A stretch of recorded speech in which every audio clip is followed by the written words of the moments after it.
अच्छा, अल्लाह के अलावा आप किसी से नहीं डरते। अगर आपके सामने शेर आ जाए तो आप क्या करेंगे? खूनख्वार शेर आ जाए अचानक आपके सामने, आप क्या करेंगे? फिर आप ये क्यों कहते हैं कि मैं अल्लाह के अलावा किसी से नहीं डरता? अल्लाह से डरो। डरने की भी अलग अलग कैफियतें होती हैं।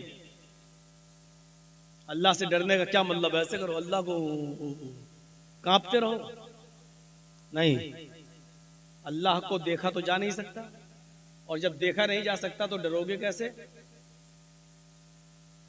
आप अपनी जिंदगी पर नजर डालिए। एक नौजवान लड़का धड़ल्ले से सिगरेट पीता हुआ जा रहा है,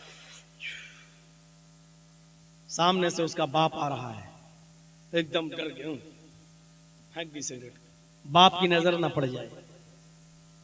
बाप से आप डर रहे हैं, और डरने का मतलब यही कि बाप का अदब है ये कि कम से कम मेरे बाप कम से कम हमें सिगरेट पीता हुआ ना देखें। ये एहतराम कर रहे हैं आप। डरने का मतलब ये थोड़ी कि बाप उठा के पटक देंगे। यार अब तो तुम मुझसे ज्यादा मजबूत हो चुके हो, अगर दोनों में लड़ाई हो जाए तो तुम ही अपने बाप को उठा के पटक दोगे। ये बाप का डर है नहीं, बाप का अदब व एहतराम है। आपने जल्दी से सिगरेट फेंक दी, लेकिन कहा यही जाएगा कि आप अपने बाप से डर रहे हैं, डरने का हक अदा कर रहे हैं। बड़े भाई का अदब, उसके सामने सिगरेट नहीं पी रहे हैं। हर चीज से आप डरते हैं। बहुत से लोग आपको ऐसे मिलेंगे जो इस मिंबर पे आएंगे, कुर्सी पे आएंगे, खड़े होंगे, तकरीर करेंगे जलसों में, अल्लाह से डरो, और क्या वो खुद कहते हैं मैं अल्लाह से डरता हूं, अल्लाह के अलावा किसी से नहीं डरता। ये गलत बात है। आपको ये कहा ही नहीं गया कि आप अल्लाह के अलावा किसी से न डरें। और जो ये कहता है मैं अल्लाह के अलावा किसी से नहीं डरता, वो खुद ही झूठ बोलता है। डरने का मतलब यह है कि आप अदब और एहतराम को मलहूज रखें। अच्छा, अल्लाह के अलावा आप किसी से नहीं डरते। अगर आपके सामने शेर आ जाए तो आप क्या करेंगे? खूनख्वार शेर आ जाए अचानक आपके सामने, आप क्या करेंगे? आप भागेंगे। अरे जितना मुमकिन हो सके आप अपने आप को बचाएंगे, भागेंगे। तो आप नहीं डर रहे हैं क्या? फिर आप ये क्यों कहते हैं कि मैं अल्लाह के अलावा किसी से नहीं डरता? और यहां अगर आप सीना तान के खड़े हो जाए, शेर मार पंजा में अल्लाह के अलावा किसी से नहीं डरता, तो आपसे बड़ा कोई बेवकूफ होगा?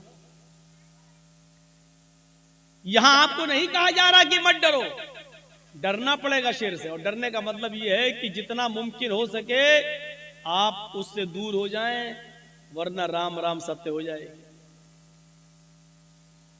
सांप को देखते हैं तो सांप से डरने का मतलब क्या है? जहरीला सांप है, आप उसके मुंह में जानबूझकर उंगली मत दीजिए, वरना मारेगा एक डंक और डस लेगा, मर जाओगे। तो आप सांप से भी डरते हैं, और उससे डरने का हक यह है कि आप उसके मुंह में उंगली नहीं देते हैं।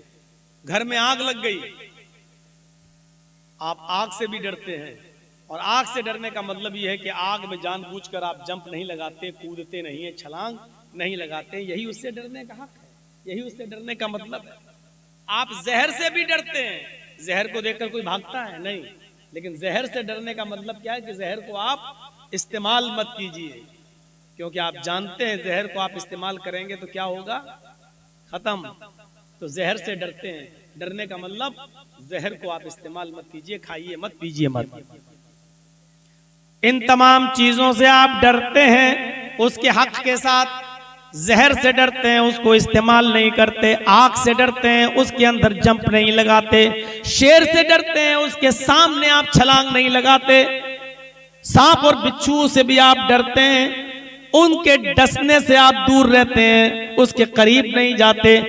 जिस तरीके से इन चीजों से आप डरते हैं, उसके हक के साथ अल्लाह ताला ने फरमाया या अय्युहल्लज़ीना मनुत्तकुल्लाह हक़्क़ तुक़ाती, ईमानो वालो तुम अल्लाह से भी डरो जैसा उससे डरने का हक है। अब अल्लाह से डरने का हक क्या? अल्लाह को देखकर भागो? नहीं, अल्लाह से डरने का हक ये है, उसका मतलब ये है कि अल्लाह ने जन्नत और जहन्नम दोनों बनाई है, उससे डरने का हक, उसका मतलब यह है कि वो काम कीजिए जो आपको जन्नत में ले जाएं, और उन कामों से बचिए जो काम करने पर आप जहन्नम में जा रहे हैं। ऐसे कामों से बचिए जो काम करने पर आप अज़ाबे कब्र के मुस्तहिक हो रहे हैं, अज़ाबे जहन्नम के मुस्तहिक हो रहे हैं। अल्लाह रब्बुल आलमीन ने जो अहकाम नाफिज किए हैं उनको बजा लाइए, और जो नवाही जो मनहियात से आपको रोका उससे बाज आ जाइए। ये अल्लाह से डरने का हक है, ये अल्लाह से डरने का मतलब है। ट्रेन चल रही हो, आप ट्रेन में सफर कर रहे हो, ट्रेन में आपने सफर किया होगा, देखते होंगे 3 सीटें होती हैं, एक लोअर, एक मिडिल, एक अपर। आप सफर कर रहे हैं, आपकी सीट लोअर है, नीचे वाली, बीच में एक और आदमी है जो लेटा हुआ है, और अपर बर्थ पर एक और आदमी। रात में गाड़ी चल रही है, रात में आप पेशाब करने के लिए उठते हैं, टॉयलेट जाते हैं, बाथरूम जाते हैं, पेशाब करके आते हैं, तो क्या देखते हैं कि मेरी सीट तो नीचे है, लेकिन मिडिल बर्थ पर बीच वाली सीट पर एक आदमी लेटा हुआ है, बेहोश है, और उसकी जेब में 2000 रुपए के नोट की एक गड्डी है, या 500 के नोट की 500 के नोट की एक गड्डी है जो उसकी जेब से बाहर आ रही है। आपने देखा है, माशाअल्लाह सब सो रहे हैं, मौका अच्छा है, पूरा कोच सो रहा है, और बीच वाली बर्थ पर लेटे हुए आदमी से 2000 के नोट की गड्डी बाहर आ रही है। आपने फिर एक बार देखा, चोर भी चोरी करने से पहले डरता है, देख लेता है, और जो बंदूक रख के या पिस्टल रख के कहते हैं निकाल जितना, कितना तेरे पास, ये चोर नहीं है, ये डकैत है, ये डाकू है। तो अब जेब से नोट की गड्डी निकालने से पहले भी आदमी डर रहा है, देख रहा है, देखें कोई देख तो नहीं रहा है, देख ले तो फायदा क्या है। आपने देखा कि सब सो रहे हैं, पूरा कोच सो रहा है, आपने हाथ बढ़ा दिया, 2000 के नोट की गड्डी निकालना चाह रहे हैं, बढ़ा दिया, लेकिन नोट पर आपका की पूरी दस्तरस हो गई, पूरी कुदरत जैसी पकड़ी नोट की गड्डी, अब बस खींचने वाले हैं। आपने सोचा एक बार और देख लूं, कोई देख तो नहीं रहा है। अचानक आपकी नजर मिडिल बर्थ की ऊपर जो अपर बर्थ है उस पर पड़ती है। क्या देखते हैं कि ऊपर जो आदमी लेटा हुआ है वो आपकी हरकत को देख रहा है। बताइए इस वक्त क्या कंडीशन होगी हमारी और आपकी, या जो भी पैसे निकाल रहा हो उसकी क्या कंडीशन होगी। आप अब निकालेंगे नहीं, जेब में घुसेड़ने लगेंगे पैसे, और ऊपर वाले आदमी से कहेंगे भाई साहब देखो इसका पैसा निकल रहा था, मैं अंदर कर रहा हूं, मैं निकाल नहीं रहा हूं, मैं चोरी नहीं कर रहा हूं, मैं अंदर कर रहा हूं। या दूसरा रास्ता ये होगा, चुप रहो, किसी से कहना नहीं, निस्फुन ली व निस्फुन लकुम, आधा मेरा आधा तेरा, और कोई जरूरी नहीं वो ईमानदार हुआ, नहीं माना तो। तीसरा रास्ता एक और है, वो ये है कि आप उसको आधा पैसा ना दें और नोट की गड्डी भी रखना गवारा ना करें, आप निकाल लें, लेकिन डर है कि ऊपर वाला आदमी शोर ना कर दे, और शोर कर देगा तो पूरे कोच जो हमारा स्वागत करेगी जो जूते चप्पलों से। एक रास्ता और है कि नोटों की गड्डी लेकर चलती हुई ट्रेन से हम कूद जाएं और नीचे छलांग लगा जाएं, और ये रिस्क आप लेंगे नहीं क्योंकि इसमें आपकी जान जाने का खतरा है। बस 2 ही रास्ते हैं, या तो नोट की गड्डी अंदर कर दें या फिर ऊपर वाले को लालच दे दें। जब एक मामूली सा छोटा सा काम, छोटा सा गुनाह आप करने जा रहे हैं, लेकिन ऊपर वाले आदमी ने इस गुनाह के करते हुए आपको देख लिया है, तो चोरी करने की हिम्मत नहीं होगी।